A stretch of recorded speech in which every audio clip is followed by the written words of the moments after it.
الحمد لله رب العالمين والصلاة والسلام على سيد الأنبياء والمرسلين أما بعد۔ جی ہمارا جو ہے وہ کتاب الایمان میں 16واں باب ہے، اور اس میں جو حدیث آئی ہے اس پر ہم پہلے بات کر چکے ہیں۔ باب ہے الحیاء من الایمان، حیا جو ہے وہ ایمان میں سے ہے، تو اس پر بات ہو چکی ہے۔ اگلی حدیث کے اوپر ہم منتقل ہوتے ہیں۔ اگلا باب انہوں نے قرآن مجید کی ایک آیت سے باندھا ہے۔ باب فَإِن تَابُوا وَأَقَامُوا الصَّلَاةَ وَآتَوُا الزَّكَاةَ فَخَلُّوا سَبِيلَهُمْ۔ سورہ توبہ کی یہ آیت ہے کہ اگر یہ لوگ توبہ کر لیں اور نماز کو قائم کریں، زکوٰۃ کو ادا کریں، تو ان کے راستے کو چھوڑ دو۔ اب قرآن کی اس آیت کے بعد اس باب میں امام صاحب حدیث لے کر کے آئے ہیں، جس کے راوی ابن عمر ہیں رضی اللہ عنہ۔ وہ کہتے ہیں ان رسول اللہ صلی اللہ علیہ وسلم قال، آپ صلی اللہ علیہ وسلم نے فرمایا، امرت ان اقاتل الناس حتی یشہدوا ان لا الہ الا اللہ، مجھے حکم دیا گیا ہے کہ لوگوں سے قتال کروں یہاں تک کہ وہ گواہی دیں کہ اللہ کے علاوہ کوئی الہ نہیں، وَأَنَّ مُحَمَّدًا رسول اللہ، اور یہ کہ محمد صلی اللہ علیہ وسلم اللہ کے رسول ہیں، وَيُقِيمُ الصَّلَاةَ وَيُؤْتُ الزَّكَاةَ، نماز کو قائم کریں، زکوٰۃ ادا کریں، فَإِذَا فَعَلُوا ذَلِكَ، تو اگر وہ یہ کام کر لیتے ہیں، عَصَمُوا مِنِّي دِمَاءَهُمْ وَأَمْوَالَهُمْ، تو وہ مجھ سے اپنے خون اور اپنے مال محفوظ کر لیتے ہیں، الا بحق الاسلام، سوائے اس کے کہ جو اسلام کا حق ہے، وحسابهم علی اللہ، اور ان کا جو حساب ہے وہ اللہ تعالیٰ کے ذمے ہے۔ یہ بڑی ہی معروف حدیث ہے اور بہت عظیم حدیث ہے، جس کے اندر دین کی بنیادی باتوں کو بیان کیا گیا ہے۔ اچھا، یہ کتاب الایمان میں لانے کا جو مقصد ہے وہ اس حدیث کے اندر بہت ساری باتیں ثابت ہو رہی ہیں۔ ایک تو یہ پتہ چلا کہ اعمال جو ہیں وہ ایمان سے تعلق رکھتے ہیں، ٹھیک ہے، اعمال تعلق رکھتے ہیں۔ اب یہاں پر یہ سمجھیں کہ کس طرح کا تعلق ہوتا ہے۔ اب سوال ہے، ایک بندہ اگر عمل نہیں کر رہا تو کیا اس کا ایمان ختم ہو جائے گا؟ اس کا جواب یہ ہے، اس میں ہمیں تھوڑی تفصیل کو سمجھنا ہوگا کہ ایمان کے دو حصے ہیں، جیسا کہ ہم نے پہلے بھی پڑھا۔ ایک ہے اساس ایمان، ایمان کی بنیاد، اصل ایمان، اس کو ایمان کی بنیاد کہہ لیں، جڑ کہہ لیں، ٹھیک ہے، اصل ایمان کہہ لیں۔ اور دوسرا ہے کمال ایمان، ایمان کا کمال، ایمان کی بلندی، ایمان کا حسن۔ اچھا، جو اعمال ہیں وہ بھی دو حصوں میں تقسیم ہوتے ہیں، ٹھیک ہے، سارے اعمال ایک درجے میں نہیں ہیں، دو درجوں کے اندر ہے۔ ایمان جیسے دو درجوں میں ہے، ایسے اعمال بھی دو درجوں میں ہیں۔ بعض اعمال ایسے ہیں جو اصل ایمان کے لیے ضروری ہیں، ایمان کی بنیادی باتوں میں شامل ہیں، ٹھیک ہے، ایمان کی جڑ کے لیے شرط کی حیثیت رکھتے ہیں، جیسے نماز، ٹھیک ہے۔ اور اس کی دلیل یہ آیت ہی ہے جو یہاں پر امام صاحب نے ذکر کی، فَإِن تَابُوا، اگر یہ کافر توبہ کر لیں، یعنی شرک سے توبہ کر لیں، تو کیا صرف اللہ تعالیٰ نے توبہ کرنے پر نہیں کہا ان کا راستہ چھوڑ دو، ان سے جہاد نہ کرو، کہ ان کے ساتھ لڑائی نہ کرو، یہ نہیں کہا، بلکہ دو مزید شرطیں عائد کی۔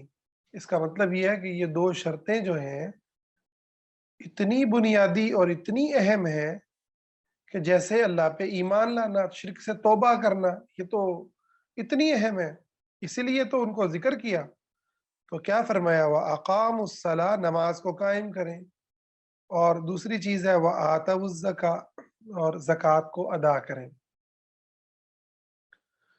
تو اس کا مطلب ہے کہ یہ جو اعمال ہیں یہ ایمان کی بنیاد اور اصل کے لیے ضروری ہیں۔ کہ اب اگر ایک شخص جو ہے نماز کو ادا نہیں کرتا، بالکل ہی نہیں پڑھتا، تو اس کا مطلب ہے اس کا ایمان پھر نہیں رہے گا، پھر اس سے لڑا بھی جائے گا، اس کا راستہ نہیں چھوڑا جائے گا، ٹھیک ہے، اس کے ساتھ لڑائی جاری رہے گی، اس کے ساتھ جنگ جاری رہے گی، اس کے ساتھ مسلمانوں کا جو جہاد ہے وہ قائم رہے گا جب تک کہ وہ نماز ادا نہ کر لے۔ اور اگر وہ صاحب نصاب ہے، اس کے پاس پیسہ ہے، تو زکوٰۃ ادا کرنے کے لیے بھی اس کے ساتھ تلوار استعمال کی جائے گی، جیسے حضرت ابو بکر رضی اللہ تعالیٰ عنہ نے کیا، کہ جنہوں نے زکوٰۃ نہیں دی، آپ نے فرمایا کہ ایک رسی بھی جو یہ حضور کے زمانے میں دیتے تھے نہیں دیں گے تو ابو بکر کی تلوار ان کا فیصلہ کرے گی۔ حضرت عمر نے بھی وہاں پر یہی سوال کیا کہ آپ کیسے لڑیں گے جبکہ یہ کلمہ پڑھتے ہیں، نماز پڑھتے ہیں؟ آپ نے فرمایا کہ جو نماز اور زکوٰۃ میں فرق کرے گا، ابو بکر کی تلوار اس کا فیصلہ کرے گی۔ اور عمر کہتے ہیں رضی اللہ عنہ کہ اللہ نے میرے سینے کو پھر کھول دیا۔ تو یہ ایمان کی بنیاد سے تعلق رکھنے والے اعمال ہیں۔ اچھا، اسی طرح سے اس حدیث کے اندر بھی مزید وضاحت آ گئی۔ آپ نے فرمایا امرت ان اقاتل الناس، مجھے حکم دیا گیا ہے میں لوگوں سے لڑوں۔ اب آپ مسلمانوں سے تو لڑتے نہیں تھے، یعنی مسلمانوں میں اتنے گندے لوگ، عبداللہ بن ابئی جیسے کنفرم منافق موجود تھے، اور آپ کو کہا گیا کہ ہم اسے قتل نہ کر دیں، آپ کیوں نہیں لڑتے ان سے؟ آپ نے کیا کہا کہ لوگ کہیں گے محمد صلی اللہ علیہ وسلم اپنے ساتھیوں سے لڑتے ہیں، حتیٰ کہ آپ نے ان کو اپنی قمیض جو ہے وہ پہنائی ان کے مرنے کے بعد، یہاں تک کہ اور توبہ بھی کی، استغفار بھی کی ان کے لیے، یہاں تک کہ اللہ تعالیٰ نے انہیں آپ صلی اللہ علیہ وسلم کو منع کر دیا اور بتا دیا کہ آپ کی توبہ ان کے حق میں قبول نہیں ہوگی۔ استغفر لهم او لا تستغفر لهم وان تستغفر لهم 70 مرة فلن 70 مرة فلن يقبل، مجھے اگلے آیت حصہ بھول گیا، کہ آپ چاہے 70 مرتبہ بھی جو ہے توبہ کریں، ان کے لیے استغفار کریں، تو ان کی بخشش نہیں ہوگی۔ تو آپ نے ان سے لڑائی نہیں کی۔ اب یہاں پر آپ کیا کہہ رہے ہیں؟ مجھے لڑنے کا حکم دیا جا رہا ہے، اس کا مطلب ہے کہ یہ مسلمان تو نہیں ہے بندے، مسلمان ہوتے تو آپ لڑائی نہ کرتے۔ تو اب اس کے اندر کیا کیا باتیں کی جا رہی ہیں؟ جب تک کہ وہ گواہی دیں، حتیٰ یشہدوا اللہ الہ الا اللہ، بنیادی بات، کافر ہے جب تک وہ گواہی نہیں دیتا لا الہ الا اللہ محمد رسول اللہ، اس وقت تک اس سے جنگ کا حکم ہے، اس سے لڑائی ہوگی۔ پھر کیا کہا کہ وَيُقِيمُ الصَّلَاةَ، آپ نماز کو قائم کریں۔ اس کا مطلب ہے جیسے لا الہ الا اللہ محمد الرسول اللہ کلمہ طیبہ پڑھنا ضروری ہے، ایسے نماز پڑھنا بھی ضروری ہے۔ پھر کیا کہا؟ وَيُؤْتُوا الزَّكَاةَ، زکوٰۃ دیں۔ اس کا مطلب ہے جو زکوٰۃ کے درجے کو پہنچ جائے اس کے لیے زکوٰۃ بھی ضروری ہے۔ جب یہ تین کام کر لیں گے فَإِذَا فَعَلُوا ذَلِكَ، تین کام کر لیے، عَصَمُوا مِنِّي دِمَاءَهُمْ وَأَمْوَالَهُمْ، اب انہوں نے اپنی خون اور اپنی مال مجھ سے محفوظ کر لیے، اپنے مال اور اپنے خون جو ہے مجھ سے محفوظ کر لیے۔ اب ان کے نہ ہم مال لوٹ سکتے ہیں، نہ ہم ان کا قتل کریں گے، الا بحق الاسلام، سوائے جو اسلام کا حق ہے، یعنی اگر وہ کسی مسلمان کو قتل کرے گا تو قصاص میں قتل ہو جائے گا، ہے، یا زنا کرے گا شادی شدہ تو قتل ہو جائے گا، تو اسلام میں رہتے ہوئے جو ایسے کام کرے گا اس پر حد قائم ہو سکتی ہے، اس کے علاوہ اب وہ والا معاملہ نہیں ہے۔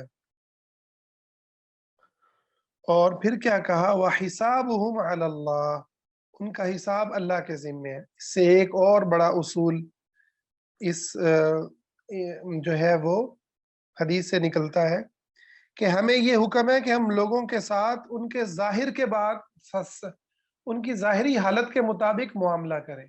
جیسے میں نے کہا، نبی علیہ الصلوۃ والسلام ابن ابی کا جنازہ پڑھاتے ہیں اور اس کو قمیض پہناتے ہیں، کیونکہ اور اس کو قتل نہیں کرتے کیونکہ وہ نماز پڑھتا تھا، کیونکہ وہ کلمہ پڑھتا تھا۔ اب اس کے دل کے اندر کفر تھا، یہ وہ جانے اور اللہ جانے۔ ہاں، آپ کو بتا دیا گیا، لیکن چونکہ ظاہر اسلام کر رہا تھا، اس لیے اس کا اسلام مسلمانوں کے ساتھ نام بھی لکھا جائے گا، مسلمانوں والے حقوق بھی ملیں گے، مسلمانوں والا پروٹوکول بھی ملے گا۔ لیکن آخرت میں اس کے ساتھ کیا ہوگا، ان المنافقین فی الدرک الاسفل من النار، جہنم کے آخری تہوں میں ہوگا۔ ہم اللہ سے پناہ مانگتے ہیں۔ تو پھر کیا کرنا چاہیے جب لوگ یہ تین کام کر لیں؟ اب آپ کہیں بھائی اللہ جانے اور تم جانو۔ اچھا، ہمارے یہاں کیا ہوتا ہے، ہمارے یہاں کوئی کلمہ پڑھتا ہے نہیں پڑھتا، اچھا کوئی نماز پڑھتا ہے نہیں پڑھتا، حرام کھا رہا ہے حلال کھا رہا ہے، زکوٰۃ دے رہا ہے نہیں دے رہا، وہ کیا کہتا ہے، وہ میں جانوں اللہ جانے۔ یہ بات اللہ تعالیٰ نے نہیں کی یہاں پر، نہ نبی علیہ الصلوۃ والسلام نے کی ہے۔ پھر دین کی بنیادی چیزیں تو پوری کرو نا، نماز پڑھو، زکوٰۃ دو اگر تمہارے پر فرض ہے، اور توحید کی گواہی دو۔ اس کے بعد پھر آپ کہہ سکتے ہیں ہاں بھائی اب آپ جانے اللہ جانے۔ اب ایک بندہ بنیادی باتوں کے اوپر ہی مشکوک ہے، اللہ کے وجود پہ ہی اس کو شک ہے، اسلام کے واحد سچے دین ہونے پر ہی شک ہے، ٹھیک ہے، کبھی کہتا ہے عیسائیت یہودیت اسلام سارے ہی جنت کو جا رہے ہیں، کبھی اس کو مسلمانوں پہ جو ہے وہ مسلمانوں کے حق پہ ہونے پہ شک ہو جاتا ہے کہ یہ جو اللہ کو ماننے والے ہیں، نبی علیہ الصلوۃ والسلام کو آخری نبی ماننے والے ہیں، یہی سچے ہیں۔ وہ خود کفر کے اندر ہے، اور وہ اس سے بات کرو، اس کی بیوی بات کرتی ہے، یا کسی کی اللہ نہ کرے بیوی کی ایسی حالت ہو، وہ آگے سے کیا جواب دیتا ہے، وہ میں جانوں اللہ جانے۔ نہیں نہیں نہیں، یہ تین کام کر لے، ٹھیک ہے، ظاہر میں اللہ کا تابع دار ہو جائے، اب اس کا حساب اللہ کے ذمہ۔ اندر اس نے کفر چھپایا ہوا ہے، اندر چوری چھپے وہ کچھ کر رہا ہے، وہ الگ بات ہے، ہمیں پردے اٹھانے کی ضرورت نہیں ہے۔ اور ایک بندہ سرے عام سود کھا رہا ہے، ٹھیک ہے نا، اور پھر شرمندہ بھی نہیں ہوتا، بدماشی کرتا ہے، کہتا ہے یار مولویوں نے بنائی ہوئی باتیں ہیں، بس ساری دنیا میں سود چل رہا ہے، میں کون سا کلہ کھا رہا ہوں، جہنم میں جہاں ساری دنیا جائے گی میں بھی چلا جاؤں گا، ایسی تو وہ باتیں کرتا ہے، ٹھیک ہے۔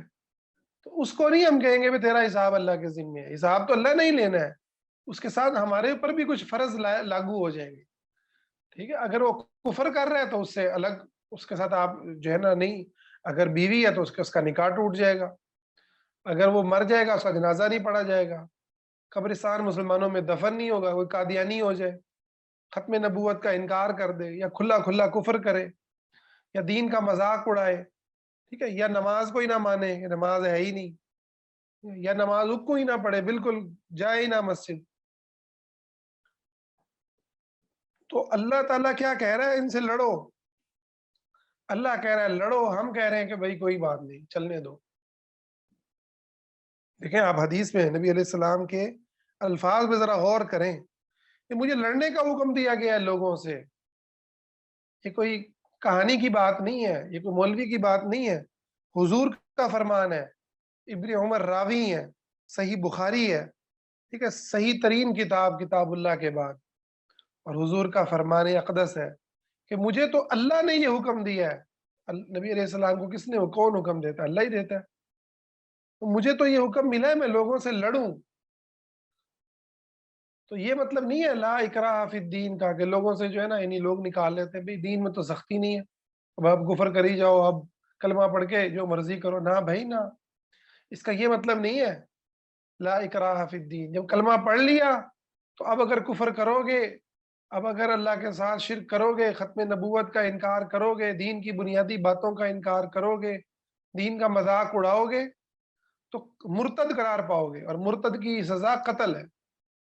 ہاں وہ کرے گی اسلامی ریاست، وہ عام بندے کا کام نہیں ہے وہ ہاتھ میں لے معاملات کو. لیکن یہ چھوٹی چیز نہیں ہے. لا اکراہ فی الدین کا مطلب ہے کہ کسی کافر کو، اصلی کافر کو آپ زبردستی مسلمان نہیں کر سکتے، یہ مطلب ہے. یہ تھوڑی مطلب ہے کہ وہ کفر کرتا پھر آپ کہیں اچھا اس کی زندگی اس کی ہے، میری زندگی میری ہے، آپ جو ہے عیاشی بھی کر رہے ہیں، ان کے ساتھ رہ بھی رہے ہیں، بچے بھی پیدا ہو رہے ہیں، کھا پی بھی رہے ہیں، نہ کفر کا کوئی فرق پڑتا ہے. ٹھیک ہے، نہ کبیرہ گناہوں سے کوئی فرق پڑتا ہے. یقیناً فرق ضرور ہے. کفر جو بندہ کرے گا اس کا تو نکاح ہی ٹوٹ جائے گا، اور کبیرہ گناہ جو بندہ کر رہا ہے وہ مسلمان ضرور ہے جب تک کہ وہ شرمندہ ہے، جب تک کہ گناہ کو گناہ سمجھتا ہے، گناہ کو حلال نہیں کر رہا. جب اس سے کہا جائے کہ بھائی آپ حرام کما رہے ہیں، سر جھکا لیتا ہے اور کہتا ہے بالکل میں حرام کما رہا ہوں، اور میرے لیے دعا کریں، حضرت میرے لیے دعا کریں میں نکل آؤں. یہ مسلمان ہے جو شرمندہ ہوتا ہے. اور جو اکڑ کرتا ہے، بدماشی کرتا ہے، وغیرہ کیا ہو گیا جی، جہاں سارے جائیں گے ہم بھی چلے جائیں گے، جہنم کو مذاق سمجھتا ہے اور حرام حلال کو سمجھتا ہے مولوی کی باتیں ہیں. اور جی اس زمانے میں تو چل ہی نہیں سکتے، کبھی دین کو فیل کر رہا ہوتا ہے کہ دین تو چل ہی نہیں سکتا اس زمانے میں، تو بھائی وہ اسلام سے نکل جاتا ہے ایسا بندہ، کیونکہ وہ دین کا کبھی مذاق اڑا رہا ہے، کبھی اللہ تعالیٰ کے دین کو اس زمانے کے لیے جو ہے ناقابل قبول قرار دے رہا ہے. گویا نعوذ باللہ انبیاء جو پیغام لے کر کے آئے وہ اس زمانے میں چلنے کے لائق ہی نہیں ہے. گویا انسانوں کی سوچیں اور انسانوں کے بنائے ہوئے نظام انبیاء سے زیادہ، ان کو ملنے والی شریعتوں سے زیادہ جو ہے قابل اعتبار ہے. تو یہ بڑی اہم بات ہے کہ نبی علیہ الصلوۃ والسلام تو کہیں کہ مجھے جو ہے لڑنے کا حکم ہے، اور ہم کہیں کہ بس اس کو جانے دو، تو یہ بات صحیح نہیں ہے. ٹھیک ہے، تو اس کے اوپر جو ہے ولا اور برا قائم ہوتی ہے، خاص طور پر میاں بیوی کا جو تعلق ہے اس کے اندر.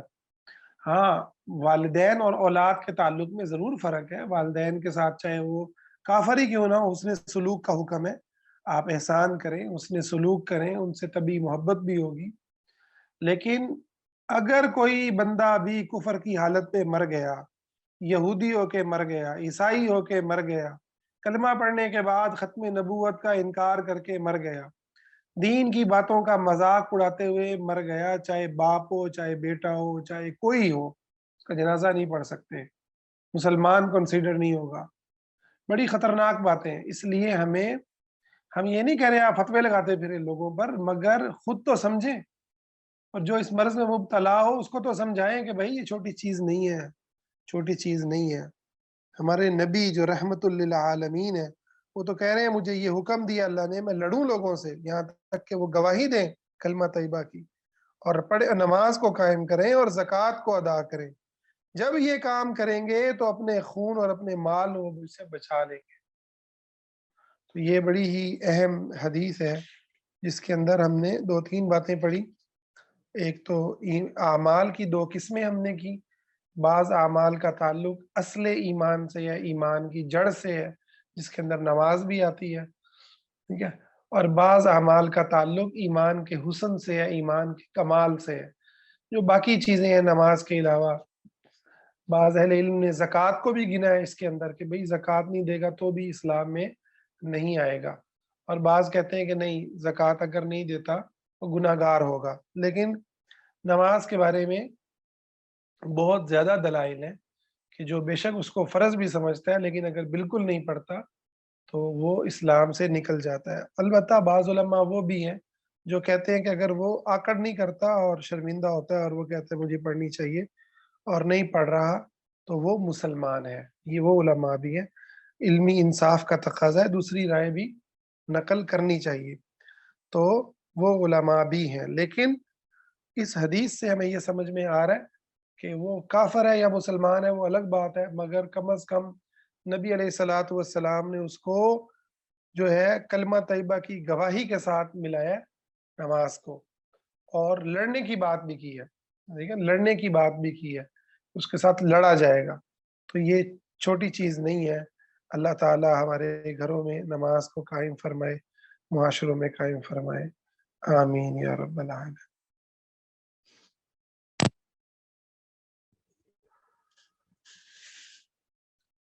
آپ سے اجازت چاہیے. السلام